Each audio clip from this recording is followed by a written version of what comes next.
नमस्कार दोस्तों, मेरा नाम है विजय कुमार। आप देख रहे हैं कॉमिक्स पिटारा चैनल को। तो चलिए दोस्तों, तलवार के धनी महाबली भोकाल की इस शानदार कॉमिक्स को शुरू करते हैं, जिसका नाम है पाताल विजेता। आप देख सकते हैं इसका कवर पृष्ठ कुछ इस तरह का है। ओके, देख सकते हैं। विकास नगर के मुख्य प्रवेश द्वार के पास मौजूद प्रजावासियों के चेहरे पर आतंक और आश्चर्य का समुद्र हिलोरे मार रहा था, और इसका कारण था वो जो हीरो की द्वार की तरफ बढ़ता आ रहा था। उसके कदमों में तेजी, आंखों में शैतानियत और हाथ में वो विशाल हथौड़ा था, जिसका एक तेज प्रहार हीरो के द्वार पर हुआ। भड़ाक! और इसी प्रहार के साथ लोगों को उस शैतान का उद्देश्य पता चल गया। वो हीरो के द्वार को तोड़ना चाहता है। रोको उसे। उसे रोकने का साहस करने कहीं आगे तो बढ़े, लेकिन अकेला साहस क्या करता। उसे रोकने के लिए एक प्रलंकारी अस्त्र भी चाहिए था, और ऐसी हैवानियत भी चाहिए थी। आ! आ! अब उस हीरे के द्वार को टूटने से बचाने वाला कोई ना था, लेकिन इस बार विशाल हीरे की छाती पर पड़ने के लिए हथौड़ा नीचे नहीं आया, बीच में ही रोक लिया उसे महाबली भोकाल के हाथों ने। बस बहुत हुआ, अब रोक अपने हाथों को, वरना ये हाथ कटकर धड़ा पर पड़े नजर आएंगे। ये है कौन जो हीरो के इस द्वार को तोड़ डालना चाहता है? ओह, भोकाल को सोच में डूबे रहने का खामियाजा भुगतना पड़ा, और अब उसे संभलने का अवसर नहीं मिल रहा था, क्योंकि उस शैतान का विशाल हथौड़ा उसे संभलने का अवसर ही नहीं दे रहा था।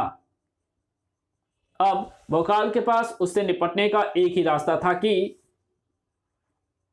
वो पुकारे, भोकाल! या या भड़ाक! आ! भोकाल यहां व्यस्त था,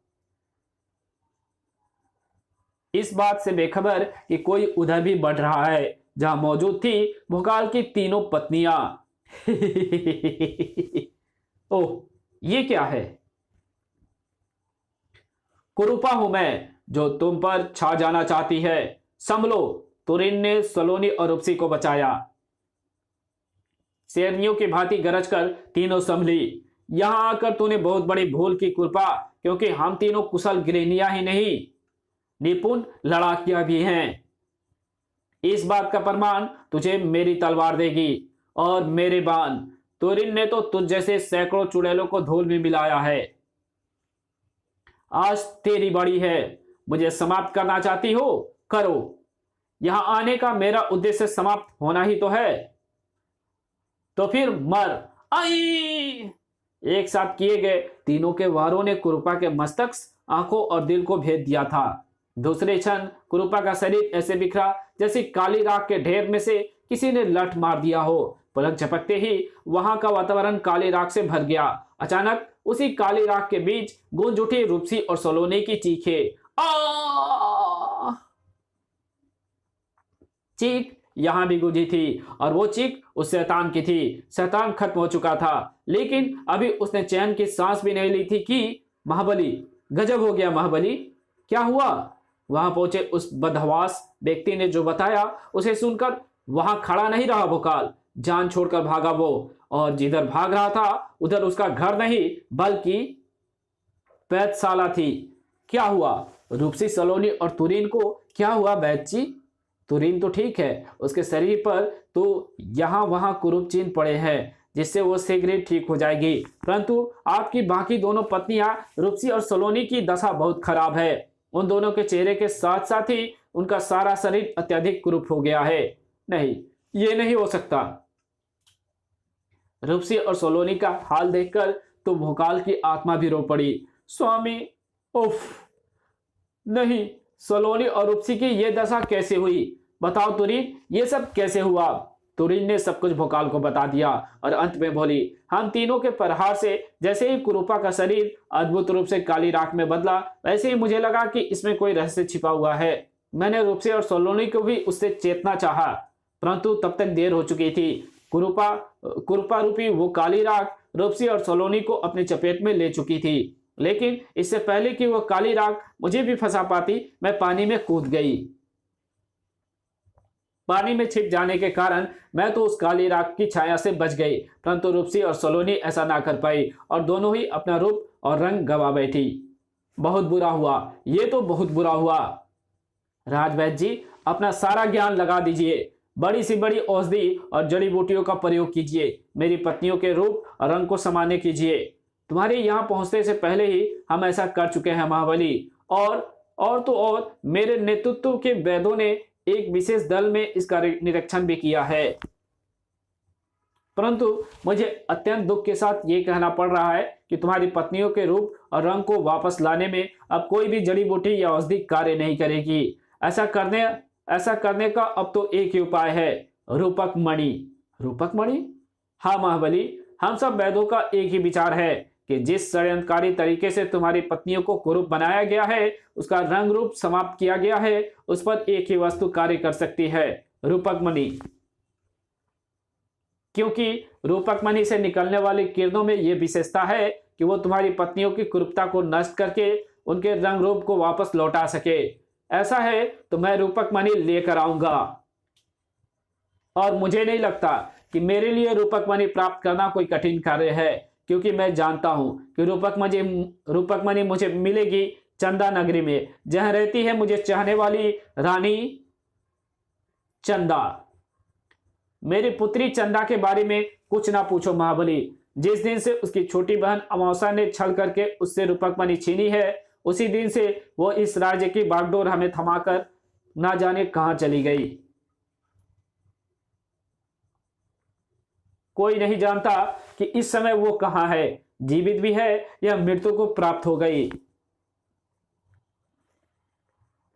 और अमावस्या रूपक मणि के साथ इस समय कहां है, उस दुष्टा के बारे में तो मत पूछो महाबली।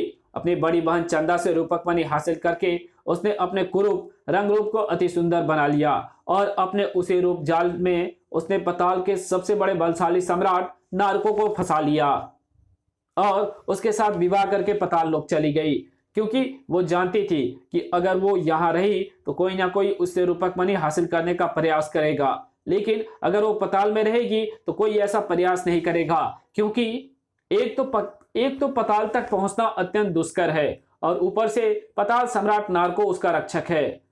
इन दो कारणों के होते रूपक मणि उससे कोई नहीं छीन पाएगा। मात्र 2 कारण? अगर 200 कारण भी होते तब भी रूपक मणि उससे छीनी जाएगी। कौन करेगा इस कार्य को? किसे चाहिए रूपक मणि? मैं करूंगा इस कार्य को, मुझे चाहिए रूपक मणि। और इसके लिए एक क्या 7 पतालों में भी जाना पड़े तो मैं जाऊंगा। यहीं से वो रास्ता जाता है जो सीधा पताल की उस नगरी में जाता है जहां पताल सम्राट नारको का निवास महल है।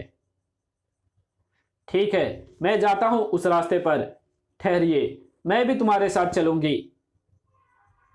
तुम्हारे साथ कंधे से कंधा मिलाकर मैं भी रास्ते में आने वाले हर संकट से टकराऊंगी। नहीं प्रिय तुरीन, मैं तुम्हें अपने साथ नहीं ले जा सकता, क्योंकि सोलोनी और रूपसी को तुम्हारी यहां बहुत आवश्यकता है। जब तक मैं रूपक मणि लेकर वापस नहीं लौट आता तब तक तुम्हें उन्हें दिलासा भी देना है और उनकी रक्षा भी करनी है। उस छलांग के साथ ही भूकाल का वो सफर शुरू हो चुका। भूकाल का वो सफर शुरू हो गया। छपाक! जिसकी मंजिल पताल लोक थी और जिसका अंत वापस पृथ्वी पर आकर ही होना था। मुझे अपनी ढाल में समाई गति की पूरी शक्ति का प्रयोग करना है, जिससे मैं पानी में तेजी से उड़ता हुआ चला जाऊं। और ऐसा मुझे इसलिए करना पड़ रहा है क्योंकि मैं पानी में ज्यादा देर तक अपनी सांसें नहीं रोक सकता। इसलिए जितनी जल्दी हो सके मैं पानी की सीमा से बाहर निकल जाना चाहता हूं। वैसे भी यहाँ का पानी बहुत ही ठंडा है। भकाल को वहां से निकलने की जल्दी थी और किसी को उसे वहीं रोकने की, और वो भयानक जल देते था, जो एक बड़ी चट्टान के पीछे छिपकर इस बात की प्रतीक्षा कर रहा था कि कब उसका शिकार पास में आए और